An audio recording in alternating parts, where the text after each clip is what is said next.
News 4 Jax starts right now with a breaking news alert. The sun is up and glass is shattered. We're getting a look at the damage after violence erupted in downtown Jacksonville. How city officials are responding. Parts of downtown Jacksonville are damaged this morning after a day of protests that turned into riots. More than 1,000 people in the River City joined others across the nation calling for justice in the death of a Minneapolis man in police custody.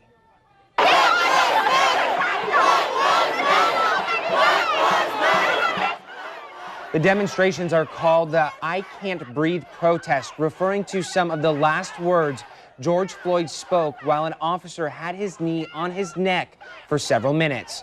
Protesters in Jacksonville say they've had enough of police brutality. The initial rally was organized by the Northside Coalition and did remain peaceful. But after the coalition dispersed, police say a group of about 200 people continued protesting, leading to vandalism and threats against law enforcement officers. This Sky 4 video shows officers using tear gas to disperse the crowds. I saw officers blocking off several intersections while ordering crowds of people to move back. News 4 Jax reporter Kelly Wiley was also on the streets. She witnessed multiple arrests. She said she saw one woman getting pinned to the ground by officers. Sheriff Mike Williams and Mayor Lenny Curry say the group confronted officers throwing water bottles, rocks, and bricks and attempted to set police cars on fire. The sheriff says an officer is recovering this morning after being stabbed or slashed in the neck. News 4 Jax reporter Brittany Muller joins us live from downtown on East Adams and Ocean Street. Brittany, you're getting a look at the damage this morning. Jenzette, good morning. As the sun is coming up, it's very quiet in downtown Jacksonville. You can see behind me, glass is shattered. Something went through to smash the window. You could just see the damage this morning. Multiple buildings in this area have graffiti. We're on Ocean and East Adams Streets. Windows are smashed in, and on your screen, you can also see video showing JSO SWAT team using trucks to control the crowd and scatter the rioters. And Mayor Lenny Curry acknowledged the protest that began at 3 started peacefully with about 1,200 people, but then took a violent turn when many people went home, but about 200 people hung around and began confronting police. Our city has a history of when people protest and petition their government, they do it peacefully, they do it respectfully. Their voices are heard, and that's exactly what we saw when they showed up earlier today. It started with 1,200 people, families. I watched it. There were some kids out there making their voices heard respectfully, and then they left, and the folks that are left are, it's not about peaceful protest. It's not about reform. It's not about change. It's about violence. Now today, Sunday appointments for the mortgage, rent, and utility relief program have been canceled. City officials say this is to ensure the safety of employees and recipients. If you had an appointment today and your last name begins with the letters A through M, you will have an appointment at the same time you were scheduled, but next Saturday at the Ed Ball building on Hogan. Same goes for the letters N through Z that had an appointment today. You will be rescheduled for next Sunday.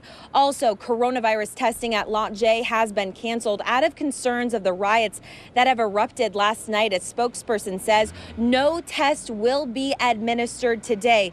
Again, this is more of the damage that we're seeing this morning.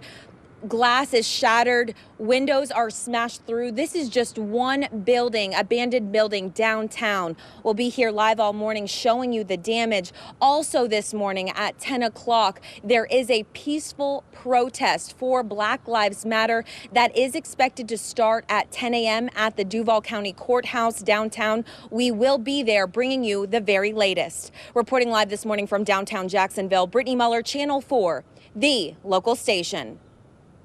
Thanks, Brittany. As we mentioned, the initial protest put on by the Northside Coalition was peaceful. We spoke with one of the organizers, Ben Frazier, as the violence unfolded last night. Then activists delivered passionate speeches. When the event was over, we thanked the protesters for their participation. Organizers then dismissed and adjourned the event, and we went home. So imagine getting home and looking at television and seeing what all Jacksonville is looking at right now. It is absolutely terrible and shocking. We understand the angst and the anger people feel because the horrific video, the murder of George Floyd. Yes, this puts a spotlight on racial injustice and, of course, on racial bias in the criminal justice system, law enforcement and Jackson. But again, we want to be clear. We do not condone violence, and we are very concerned about the welfare of everyone who lives here, Denise. Coming up on the morning show, Ben Frazier will join us at 8:30 to discuss last night's events and plans to move forward. In response to the Caravan for Justice protests, members of Jacksonville City Council and Florida State representatives will share a unified statement today. The press conference will start at 3:30 at City Hall. Also happening today in St. Augustine, there will be a peaceful car caravan demanding justice for George Floyd and other victims of police violence. It's being hosted by the Women's March Alliance of North Florida. This rally begins at 3 along Martin Luther King Drive. Demonstrators are asked to come with posters on their cars and ready to leave for a slow procession through downtown.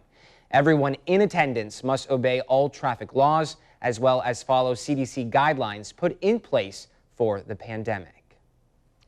Protests over Floyd's death erupted in at least 30 other cities this weekend. This is video from Tallahassee, where police say a pickup truck drove through an intersection where protesters were demonstrating.